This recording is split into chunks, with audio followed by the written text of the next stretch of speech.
kita menyikapi bagaimana pemerintah Kabupaten Magetan secara keseluruhan. Di sini kita melihat dan kita sering ya ikut kegiatan yang seremonial yang dilakukan dari pihak Pemkab sendiri maupun desa-desa di Kabupaten Magetan.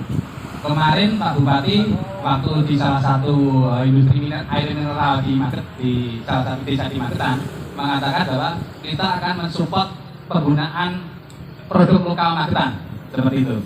Jadi yang kita lihat di sini itu masih banyak yang belum diterapkan. Nah, taruhlah yang sederhana snack. Di dalam snack itu kan masih ada air minum ya.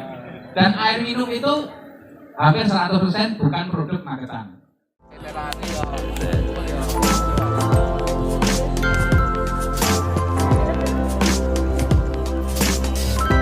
Lihat tuh. Oke.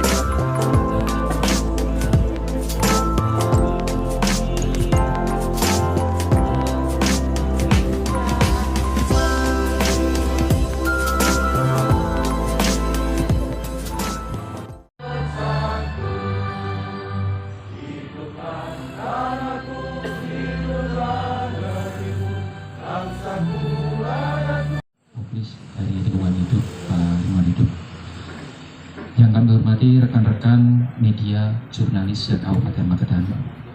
Puji syukur malah senantiasa kita panjatkan dari Allah SWT yang mana pada pagi hari ini kita dapat beraktivitas bersama-sama, berkumpul, ngobrol gayeng bersama Bapak Bupati Magetan, ngobrol asik untuk Magetan bangkit.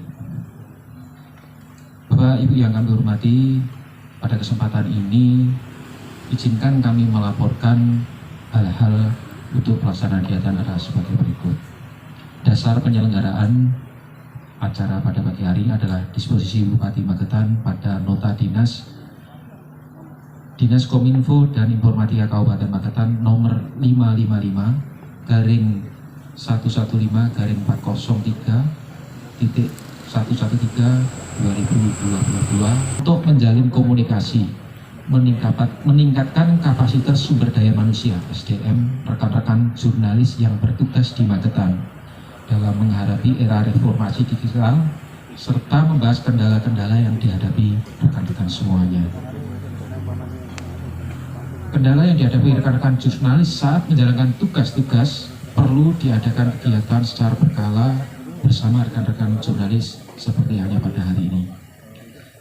Kegiatan dengan nama Gayeng Ngobrol Asik untuk Magetan Bangkit akan mengundang narasumber di bidang jurnalis. Kegiatan ini akan dilakukan secara berkala dengan tema yang berbeda-beda. Dengan adanya kegiatan ini diharapkan dapat membantu rekan-rekan jurnalis yang bertugas di Magetan dalam mengoptimalkan kegiatan jurnalistik serta meningkatkan kuantitas dan kualitas informasi berita daerah. Untuk peserta, kegiatan ini diikuti sebanyak 71 jurnalis oleh Bapak Bupati Magetan sekaligus sebagai Ketua Badan Pembina Yayasan Pendidikan Wartawan Jawa Timur atau Stikosa AWS. Materi di era digital seperti sekarang ini, jurnalis menghadapi berbagai tantangan seperti adaptasi terhadap teknologi digital, kemunculan berbagai jurnalisme yang dadaan dan juga adanya informasi hoax. Untuk itu kita perlu memahami berbagai keadaan mengenai nilai-nilai jurnalis dan diharapkan jurnalis Magetan dapat memberikan berita yang informatif, berkualitas dan bermanfaat. Sumber pendanaan berasal dari APBD Dinas Kominfo Kabupaten Magetan tahun 2022. Demikian laporan untuk kami sampaikan. Selanjutnya mohon arahan dan petunjuk, dan pada kesempatan ini mohon kiranya Pak Bupati bisa memberikan ilmu-ilmu yang bermanfaat pada kita semuanya.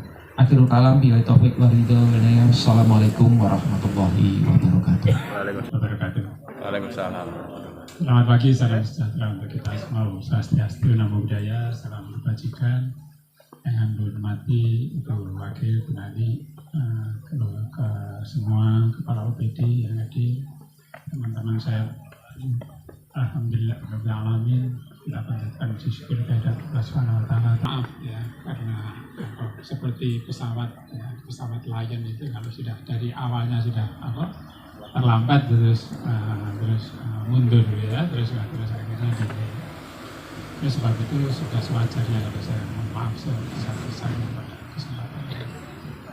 Yang kedua, saya tadi menggarisbawahi apa yang disampaikan oleh Mas Cahaya bahwa era digital.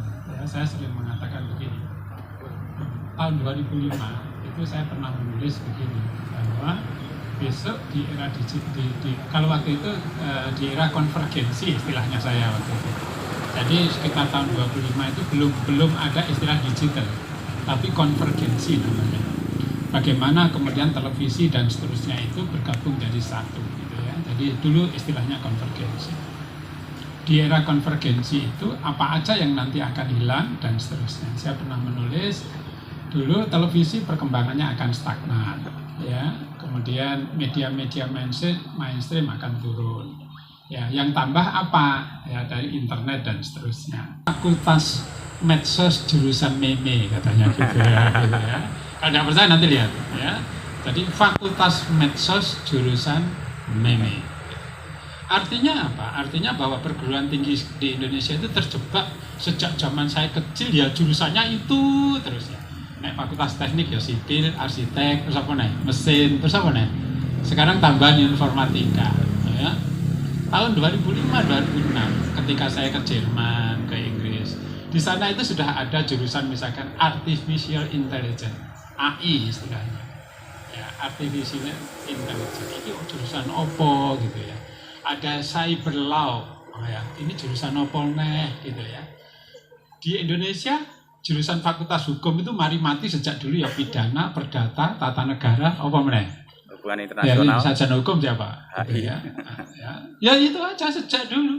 Sedangkan dunia sudah berubah.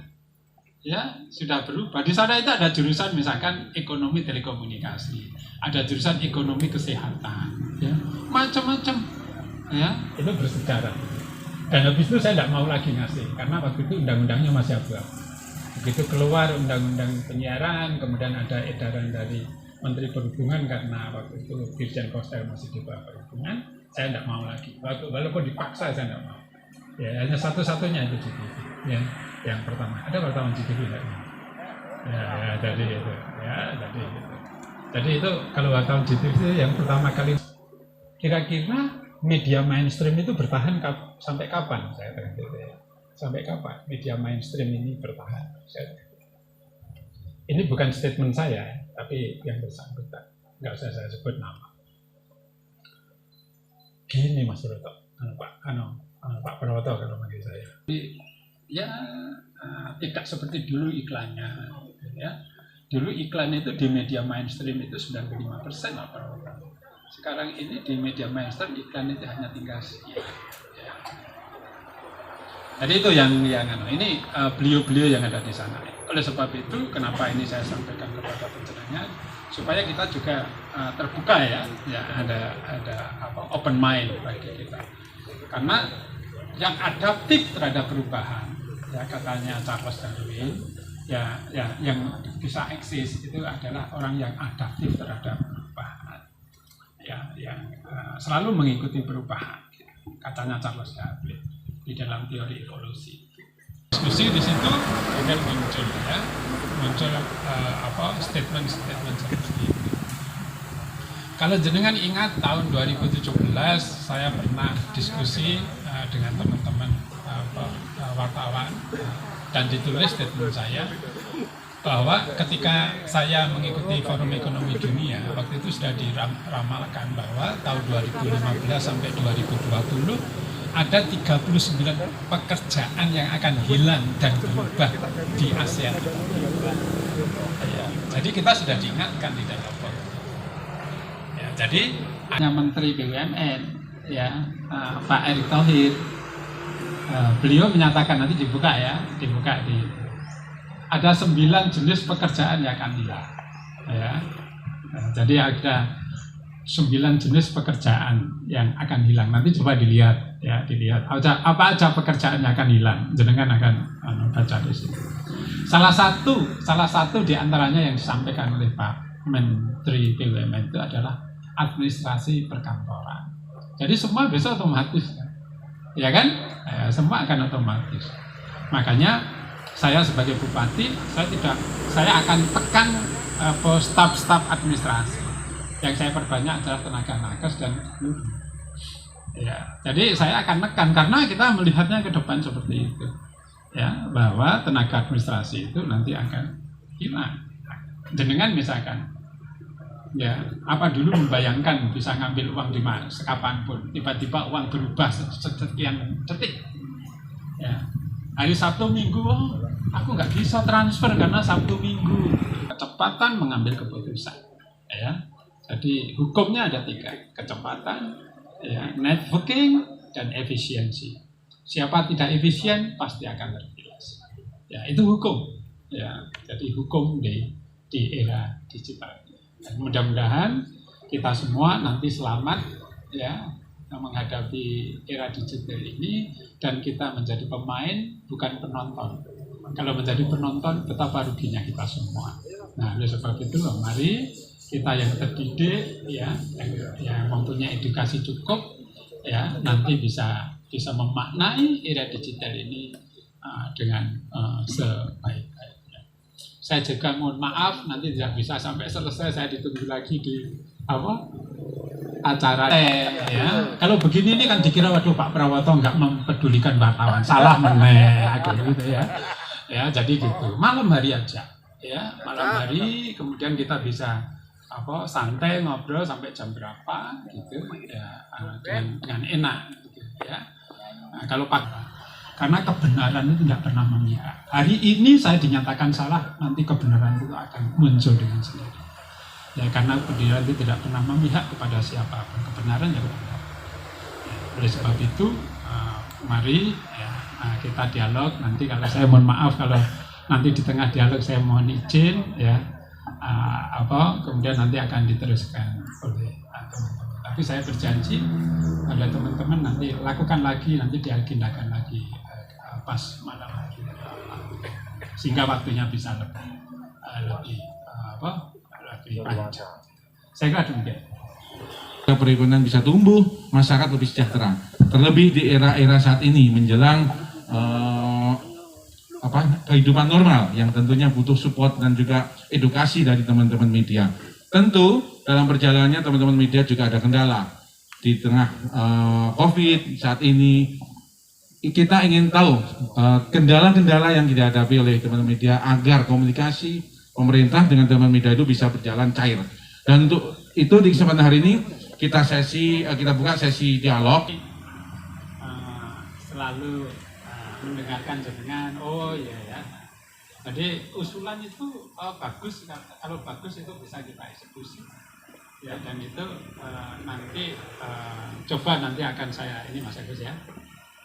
Nanti akan saya kumpulkan OPD, nanti saya akan membuat kebijakan-kebijakan yang kemudian tadi sarannya Mas Agus supaya ada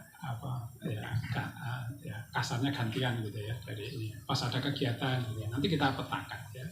Karena begini, saya sejak kan jenengan juga pirsa ya, bahwa ketika pandemi itu saya punya keyakinan pandemi akan turun.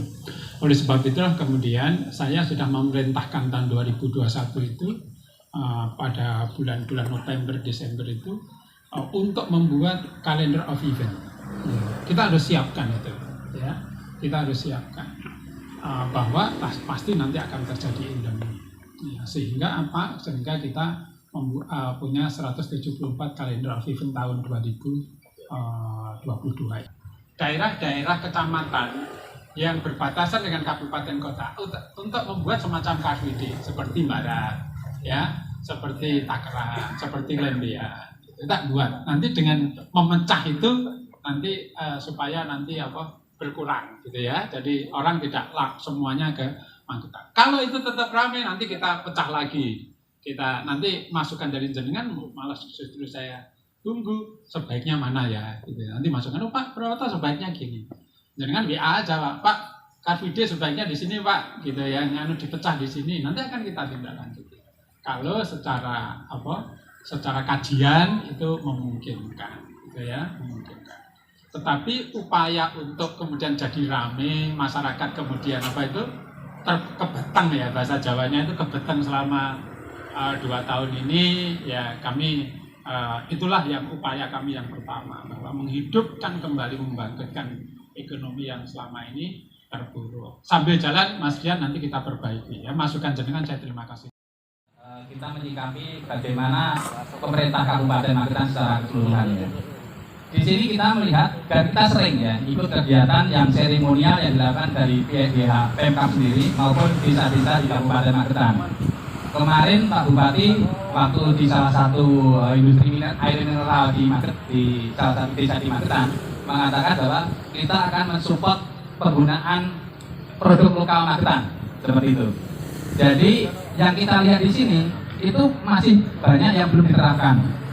Nah, taruhlah yang sederhana snack. Di dalam snack itu kan pasti ada air minum ya. Dan air minum itu hampir 100% bukan produk Magetan. Oke, 1, 2. Ya Mas Dani dulu, baru Mas Ado. Oke, siap. Terima kasih. Assalamualaikum warahmatullahi wabarakatuh. Waalaikumsalam. Saya Benny Setiawan dari Harian Lentera Indonesia. Ini mungkin terlepas dari Pramedia ya. Jadi mohon nanti disampaikan berhubung Pak Bupati sudah nggak ada dan bisa dieksekusi karena masih banyak di bawah itu yang tergantung hidupnya dari produk mereka di Magetan. Terima kasih. Terima kasih untuk Mas Benny. Tapi ingat loh Mas ya, di situ ada Nogosarinya loh. Nogosari Menggot itu punyaannya lokal itu. Ya. Oke lur, tetap semangat, tetap hidup UMKM Magetan. Terima kasih. Saya sebutnya dari kompas.com Bapak. Saya menyambung dari Saya rangkum semua dalam bentuk wacana diskusi bagi teman-teman wartawan dan media yang hadir sekarang. Kita mulai dari pertanyaannya Mas Benny yang menyarankan Pemda untuk mensupport produk lokalnya Magetan malahan. Jadi begini, sebelum arahan Pak Presiden untuk pemakaian produk dalam negeri, sebetulnya kami mendorong semua apa yang dihasilkan oleh Magetan ya, masyarakat Magetan, wilayah Magetan itu minimal dibeli oleh Pemkab Magetan. Dalam bentuk apa? Bagaimana caranya? Ini sudah kita rumuskan. Paling tidak didaftarkan Mas Benny, bahwasanya produk itu didaftarkan, dikenalkan dan bagaimana caranya mudah dibeli oleh masyarakat Magetan. Nek masyarakat, kalau masyarakat tukunya gampang, tapi kalau masyarakat dibeli oleh pemerintah itu yang perlu cara. Makanya pada kesempatan yang dulu kami mendorong ibu yang pemiliknya Aqua itu nih, Aqua.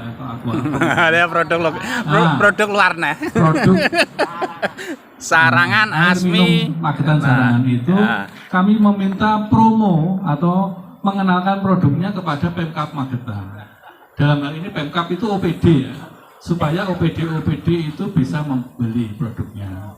Kemudian kerjasamanya dengan penyedia obat-obatan, tadi makanan obat-obatan kan sendiri kalau itu banyak, tapi kita nggak bisa mencatat dan nilainya berapa nggak bisa. Dikirim nang Madiun kan ongkirnya cuma 7.000, tapi di dalamnya produknya ternyata nilainya misal 100.000 kan kita nggak tahu. Jadi seperti itu. Ini yang diskusi kita nggih untuk yang produk.